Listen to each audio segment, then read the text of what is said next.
Shiv Shakti astrology में आपका स्वागत है। अब मैं आपको जिस वर्ग फल के बारे में बता ही रहा हूँ आप लोगों को कि जो खडवर्ग और सप्तवर्गीय कुंडली हम लोग बनाते हैं तो उसमें वर्ग का जो वैसे षोडश वर्ग होते हैं 16 वर्ग बनाए गए हैं, लेकिन उसमें से जो विशेष हम लोग कुंडली जब आप लोग देखते होंगे तो उसमें खडवर्ग यानी 6 वर्गों का, एक 6 वर्गों का या सप्तवर्गीय एक उसमें दशमांश ले लिया जाता है। दशमांश का यानी डेट एंड चार्ट का उसका विश्लेषण करके इसका ही ज़्यादा विशेष दिया जाता है।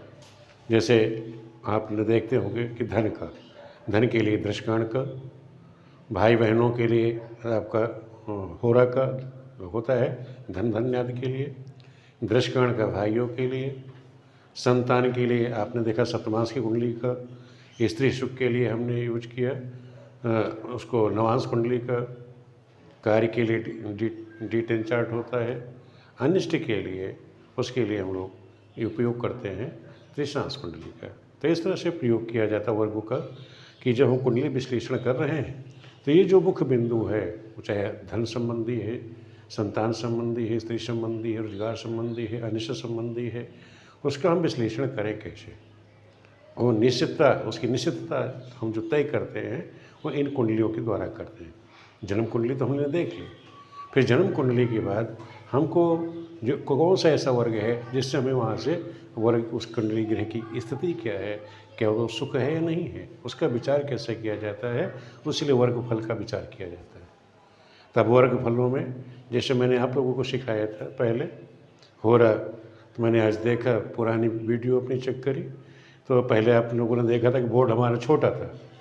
बोर्ड छोटा होने से और कैमरा भी उस कमरे में, अब तो हमने कैमरा भी चेंज कर दिया है, रूम भी चेंज हो गया है, बोर्ड भी आपका बड़ा आ गया है और अब माइक वगैरह भी हम दूसरा ले आए हैं जिससे आप लोगों को आवाज़ भी सही सुनाई दे और स्पष्ट आप लोग समझ सकें।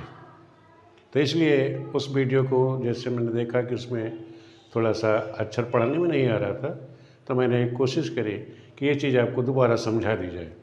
इसलिए मैं आपको ये हो रहा जो जैसे धन के लिए है, धन धन्यादि है, संपत्ति का आपको विचार करना है कि वो धन हो रहा का विचार ही ऐसे किया जाता है कि जो हम धन कमा रहे हैं, संपत्ति कमाना अर्जन कर रहे हैं, उसका माध्यम क्या है, शुभ कर्मों से कमा रहे हैं, अशुभ कर्मों से कमा रहे हैं, धन हमारे पास है या नहीं है, उसकी स्थिति क्या है, तो उसी लिए हम होरा का विचार करते हैं। तो आपको पहले होरा साधन करना हम बता देते हैं कि आप लोग होरा साधन कैसे करोगे। अपनी कुंडली जो भी आपकी कुंडली है वो कुंडली में सभी ग्रह स्पष्ट आप नोट कर लोगे, लगन से लेकर के पूरी 9 ग्रहों का इस तरह से स्पष्ट नोट कर लेना। आप कंप्यूटर से कुंडली बना रहे हो तब भी वहाँ स्पष्ट इस तरह से दिया रहता है, वो स्पष्ट आप नोट कर लेना। फिर बनाना होरा स्पष्ट चक्र, ये होरा चक्र बनाना, होरा चक्र में इस तरह से होरा लिख देना और 12 राशियाँ मेष वृक मिथुन कर्क सिंह कन्या तुला वृश्चिक धनु मकर, इस तरह से उसमें ध्यान रखो होरा साधन में 0 से लेकर के 15 डिग्री तक अगर वो विषम राशि में है कोई भी ग्रह, अगर विषम राशि में 0 से लेकर 15 डिग्री तक है तो प्रथम होरा विषम राशि में सूर्य की होगी और दूसरी 16 डिग्री से लेकर 30 डिग्री तक दूसरी होरा चंद्रमा की होगी। और समराशि की कोई ग्रह बैठी हुई है, समराशियों में है, जैसे समराशि आप जानते हो वृक है, कर्क है, कन्या है, वृश्चिक है, मकर है, मीन है, इसमें कोई ग्रह 0 से 15 डिग्री के बीच में है तो प्रथम होरा किसकी होगी, चंद्रमा की। दूसरी होरा तो 16 डिग्री से 30 डिग्री तक किसकी होगी, सूर्य की। तो इस तरह से ध्यान रखना होरा का मतलब होता है जैसे एक लग्न है होती है कितनी 30 डिग्री की, 30 डिग्री के 15 डिग्री पहले 15 डिग्री के 2 होराएँ होती हैं, एक सूर्य की होरा होगी, एक चंद्रमा की होरा होगी, 2 ही होराएँ इसमें होती है। और उस होरा में कौन से ग्रह कहाँ किसकी होरा में बैठा, सूर्य की होरा में बैठा है, चंद्रमा की होरा में बैठा है, तो उसका फल क्या होगा उसके बारे में हम आपको विस्तृत जानकारी देंगे। पहले आप ग्रहों को देख लें। जैसे ये लग्न है, लग्न देखिए यहाँ मिथुन लग्न है, मिथुन लग्न में 5 डिग्री, 5 डिग्री का मतलब हो गया, मैंने कहा कि मेष कोई विषम राशि है उसमें 15 डिग्री तक पर किसकी होगी, पहली हो रहा सूर्य की होगी, तो यहाँ सूर्य की लिखेंगे, सूर्य का मतलब होगा सिंह राशि 5, इस तरह से आप 5 लिखेंगे, इसका मतलब होगी सूर्य की होरा में है। अब सूर्य देखें धनु राशि में 22 डिग्री, यानी 15 डिग्री से ऊपर जा चुका है। सूर्य 15 डिग्री से ऊपर जा चुका है। जो धनु राशि में, तो दूसरी हो रहा किसकी होती है? चंद्रमा की। ये चंद्रमा में आ गया। आप यहाँ से चेक करना चाहो तो यहाँ से भी चेक कर सकते हो। जैसे मिथुन राशि है, मिथुन राशि में 15 डिग्री प्रथम हो रहा किसकी है? सूर्य की। इस तरह से आप 5 लिख देंगे सूर्य की। जैसे सूर्य यहाँ धनु राशि में 22 डिग्री, ये धनु राशि में सूर्य 22 डिग्री, 15 डिग्री से ज़्यादा है तो किसमें? 4 में आ गए। इस तरह से अभी यहाँ 4 लिख देंगे। अब मंगल देख लो, मंगल मकर राशि में 5 डिग्री, यानी पहले ही 15 में है। तो आपको खुद ही पता हो जाना चाहिए मकर राशि में 15 डिग्री के अंदर में है, तो सम राशि में प्रथम हो रहा किसकी होती है? चंद्रमा की होती है, तो यहाँ चंद्रमा लिख दोगे। बुध में मकर राशि 15 डिग्री से अंदर में कोई ग्रह है तो सम राशि में, तो समझ लो पहली हो रहा किसकी होगी? चंद्रमा की होगी, चंद्रमा लिख दीजिए। बृहस्पति जो है यहाँ देखो धनु राशि में 15 डिग्री तक है, तो धनु विषम राशि है, विषम राशि में कोई 15 डिग्री तक है तो पहली हो रहा सूर्य की होगी, आपने सूर्य लिख दिया, सूर्य की राशि 5 डाल दी। शुक्र में देखो, शुक्र क्या है? मकर राशि में 26 डिग्री, तो सम राशि में पहली हो रहा चंद्रमा की और दूसरी हो रहा किसकी होती है? सूर्य के लिए, सूर्य की हो रहा में चला गया। शनि देख लो, शनि क्या है? यहाँ कुंभ के 26 डिग्री, कुंभ के 26 का मतलब विषम राशि में दूसरी हो रही चंद्रमा की होती है, वहाँ चंद्रमा आप लिख दोगे। इसी तरह राहु भी देखो, सम राशि में है 28 डिग्री, कन्या की 28 डिग्री, लेकिन सम राशि में 28 डिग्री, पहली हो रहा चंद्रमा की होती है, दूसरी सूर्य की होती है, सूर्य की होरा में। इस तरह राहु केतु सूर्य की होरा में चले गए। अब हमने देखा कि लग्न किस में गई? सूर्य की होरा में। तो होरा चार्ट इस तरह से बनता है, उसमें 2 ही खाने हो गए, सूर्य की, एक चंद्रमा की। तो जो लग्न है वो ऊपर लिखी जाएगी। जैसे लग्न यहाँ सूर्य है तो अपने यहाँ सूर्य का लिख दिया, 5 नंबर लिखा जाएगा। अगर लग्न आपकी 4 में होती तो पहले आप 4 लिखते, तब 5 लिखते। तो जो भी लग्न आपकी आएगी, जो लग्न हो वो उससे पहले आप लिखोगे, और दूसरी भी चंद्रमा की। अब सभी ग्रहों को उस तरह लिख दिया हमने कि अब देखो यहाँ सूर्य किस में है? चंद्रमा में, चंद्रमा में है, तो सूर्य को हमने, यानी सूर्य चंद्रमा की होरा में है, तो ये सूर्य चंद्रमा की होरा में आ गए। मंगल बुध भी चंद्रमा की होरा में है, मंगल बुध भी चंद्रमा की होरा में हमने लिख दिया। गुरु शुक्र, ये रहे गुरु और शुक्र किस में है? सूर्य की होरा में है, और राहु केतु भी सूर्य की होरा में, सूर्य केतु राहु में। इस तरह से हमने ये क्या है? DT जैसे कि कहते हैं डिविजनल चार्ट 2, यानी 10 यानी होरा कुंडली, ये आपकी होरा कुंडली तैयार हो गई। अब हमें इसका विश्लेषण करना है किस जातक की कुंडली में, इस कुंडली में हम उसके आर्थिक स्थिति का हम कैसे विचार करें कि ये बच्चे जो धन कमाएगा, वैभव कमाएगा, वो किस तरह के माध्यम से धन का अर्जन करेगा, इसकी हमें जानकारी आपको देनी है। अब आप लोग इसका विश्लेषण सीखिए। पहले आप लोग सूत्र नोट कर लीजिए कि होरा लग्न सिंह राशि में सूर्य स्थित हो तो रजोगुणी, पुरुषार्थी, उच्चाभिलाषी होगा। कोई भी जातक अगर होरा लग्न उसकी सिंह है और सिंह में उसका और सिंह हो रहा है, ये ध्यान रखो, होरा लग्न उसकी सिंह राशि हो और उसमें सूर्य स्थित है तो रजोगुणी होगा, पुरुषार्थी होगा, उच्चाभिलाषी होगा। सूत्र नंबर 1। सूत्र नंबर 2 नोट कर लीजिए। सूर्य की होरा में, यानी सूर्य की होरा है और सूर्य के साथ गुरु, मंगल जो पुरुष ग्रह है, उसके मित्र ग्रह हैं, वो भी स्थित हों, बच्चा क्या होगा? सूर्यवीर होगा, संपत्तिवान होगा, सुखी होगा, यशस्वी और नेतृत्व करता होगा। तीसरा सूत्र नोट कर लीजिए। यदि चंद्र राशि कर्क राशि हो, वही होरा लग्न हो और चंद्रमा भी स्थित हो उसी में, तो जातक का स्वभाव कैसा होगा? शांत स्वभाव होगा, मातृभक्त होगा, जनकार्य में रुचि लेगा, शुभ ग्रह के साथ हो तो साधु स्वभाव वाला, शीलवान और धार्मिक भी होगा। अब चौथा सूत्र आप नोट कर लीजिए। होरा कुंडली में सभी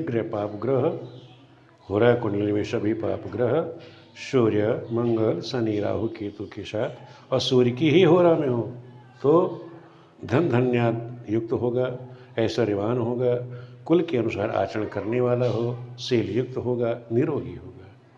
और पंचम सूत्र आप नोट कर लीजिए। होरा कुंडली में अगर सूर्य की ही होरा में सभी शुभ ग्रह आ जाएं, जैसे चंद्र है, बुध है, गुरु है, शुक्र है, सभी शुभ ग्रह स्थित हों तो जातक क्या है? गंधर्व सिद्धि कर मंत्र सिद्धि करने वाला, धन का भोगी, सुखी होगा तो सुखी होगा, छठा सूत्र नोट कर लीजिए, होरा कुंडली में सूर्य चंद्रमा की होरा में हो, सूर्य क्या है, चंद्रमा की होरा में चला जाए तो प्रतापी होगा, अनेक सुखों से युक्त होगा, स्व के प्रयासों से संपत्ति एकत्र करने वाला होगा। ये आपके सूत्र हो गए, ये आप इसको नोट कर लीजिएगा, स्क्रीनशॉट ले लेना। आपको साधन करना बता दिया, ग्रह स्पष्ट हुआ आपका, उसका साधन कैसे करें, होरा कुंडली कैसे बनाओगे, ये आपके सूत्र हो गए। अब इसका प्रयोग कैसे करोगे, मेन चीज़ यही होता है कि आपको ये सब चीज़ें किताबें मिल जाती है, आप पढ़ लेते हैं, सब विद्वान आपको यहाँ तक समझा देते हैं, लेकिन मेन चीज़ होता है कुंडली में उसका प्रयोग करना, विश्लेषण करना। जब तक आपको विश्लेषण करना नहीं आएगा, आपकी सब किताबी विद्याएँ सब धरी रह जाती है। अब हम आपको बताते हैं इसका प्रयोग करना। अब जैसे एक मेरी दशकाण कुंडली है, अब इसमें हम सूत्रों का प्रयोग कैसे करें। पहला सूत्र है, होरा लग्न सिंह राशि में हो, ये होरा लग्न, जैसे ये लग्न हमारी क्या है, सिंह राशि में है, इसे कहते हैं होरा लग्न सिंह राशि में, होरा लग्न सिंह राशि में हो और सूर्य भी स्थित हो। और यहाँ पर अगर सूर्य भी स्थित हो, इस कुंडली में तो नहीं स्थित है, यहाँ सूर्य भी स्थित होता तो जातक क्या होता, रजोगुणी होता, पुरुषार्थी होता, उच्चाभिलाषी होता। तो ये पहला सूत्र यहाँ लागू नहीं है क्योंकि यहाँ सूर्य स्थित नहीं है, लेकिन होरा लग्न सिंह है। दूसरा सूत्र नोट करिए, सूर्य की होरा में, अगर सूर्य की होरा में और सूर्य के साथ, जैसे सूर्य की होरा, एक किसकी होरा है, सूर्य की होरा है, एक सिंह लग्न के किसके, तो सूर्य की होरा है। अगर इसी सूर्य की होरा में सूर्य भी यहाँ होता और सूर्य के साथ में गुरु मंगल भी होते तो जातक सूर्यवीर, संपत्तिवान, सुखी, यशस्वी, नेतृत्व करता होता। तो ये दूसरा सूत्र भी यहाँ लागू नहीं होगा क्योंकि ना सूर्य है और ना यहाँ पर गुरु तो है लेकिन मंगल यहाँ नहीं है। अब हम तीसरे सूत्र पे आते हैं। तीसरा सूत्र कहता है, यदि चंद्र राशि कर्क होरा लग्न हो, अगर यहाँ पर कर्क लग्न होती, जैसे सिंह लग्न है, यहाँ कर्क लग्न, ये वाली 4 नंबर यहाँ लिखा होता और वहाँ पर चंद्रमा बैठा होता। ये कह रहे हैं कि यदि कर्क राशि होरा लग्न में और चंद्रमा भी स्थित हो, यहाँ कर्क राशि होती 4 नंबर होता और वहाँ पर चंद्रमा स्थित होता, तब जातक का स्वभाव कहता होता, शांत स्वभाव होता, मातृभक्त होता, जन कार्यों में रुचि लेने वाला होता और शुभ ग्रह के साथ साथ वो साधु स्वभाव, शुभ ग्रह भी वहाँ बैठी होती चंद्रमा के साथ, तो क्या होता, साधु स्वभाव हो जाता, शीलवान और धार्मिक हो जाता। तो ये सूत्र यहाँ भी ये लागू नहीं है।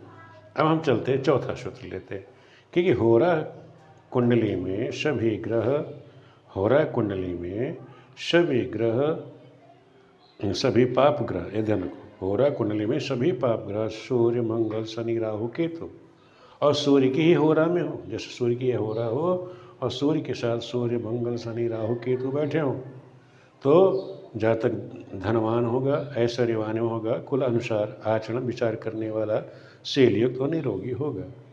इस तरह से अगर ग्रह बैठी हों कि सूर्य की होरा हो और सभी पाप ग्रह साथ में बैठे हों तो क्या फल देंगे, धन धन्यान, ऐश्वर्यवान, कुल अनुसार आचरण करने वाला, शीलयुक्त और निरोगी होता है जातक।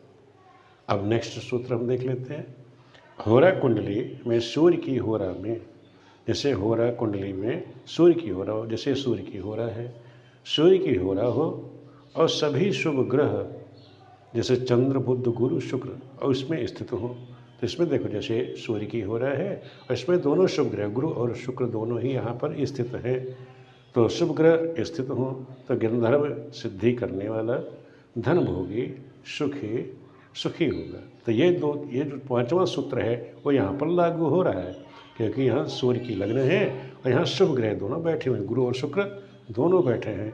इससे जातक क्या होगा, गंधर्व सिद्धि करने वाला, धन का भोगी और सुखी होगा, जातक ये सुखी होगा। अब नेक्स्ट सूत्र हम देख लेते हैं, होरा कुंडली में, जो होरा कुंडली है, सूर्य जो है चंद्रमा की होरा में हो। अब देखो जैसे यह कुंडली है, सिंह लग्न की कुंडली है, यहाँ ये कह रहा है कि होरा कुंडली में सूर्य, ये जो सूर्य ग्रह हमारा है यहाँ का, ये चंद्रमा की होरा में, जैसे यहाँ सूर्य जो है चंद्रमा की होरा में बैठा हुआ, यहाँ कौन बैठा है, ये सूर्य बैठा हुआ है, होरा में बैठा हो तो जातक क्या होगा, प्रतापी होगा, अनेक सुखों से युक्त होगा, स्वजन स्वप्रयास से संपत्ति एकत्र करने वाला होगा। तो ये दोनों सूत्र, पांचवा छठा सूत्र इस कुंडली में लागू हो रहे हैं कि शुभ ग्रह जो है सूर्य की होरा में बैठे हैं, इससे जातक जो है धनी भोगी सुखी होगा।